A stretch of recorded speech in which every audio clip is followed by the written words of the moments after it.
surtout le soutien. On a besoin de soutien. Les gens là, ils veulent confisquer le pouvoir et asservir le peuple de Guinée, profiter des richesses pour s'enrichir d'arrangeage. Ils sont devenus les plus grands investisseurs immobiliers dans le pays, vous le savez. Ben. Alors, ce n'est pas...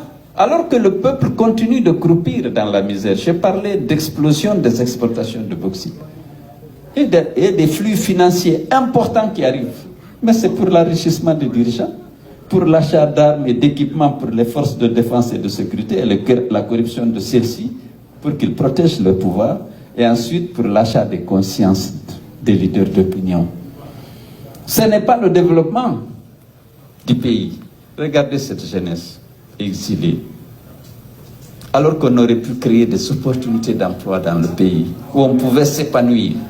Mais ils sont pour la plupart, parce qu'ils sont UFDG, parce qu'ils sont ceci, parce qu'ils appartiennent à tel groupe, ils sont persécutés. Ils affrontent les difficultés de l'immigration clandestine.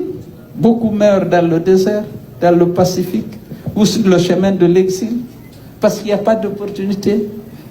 Il n'y a pas la possibilité de s'épanouir. Chacun aime son pays, aime ses parents. Mais tu as envie de les aider. Les horizons sont bouchés parce que vous êtes UFDG, parce que vous êtes de telle communauté ou de telle... Il faut que ça cesse. Et que les Guinéens puissent jouir pleinement, tous, sans discrimination, de leurs droits.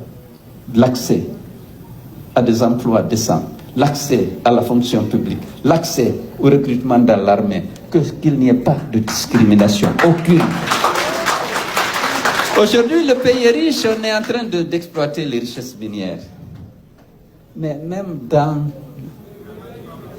le recrutement, il y a des discriminations. Vous le savez? Oui.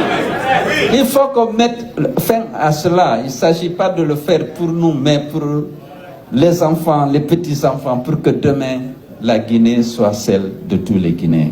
Ce combat, nous devons le mener. C'est très très difficile, je sais, mais il le faut, on ne peut pas renoncer. Laisser à ces gens le soin de gérer leur pays à leur profit personnel et en sacrifiant justement les libertés et les valeurs pour lesquelles nous nous battons. Nous ne nous battons pas, je dis, pour un groupe particulier.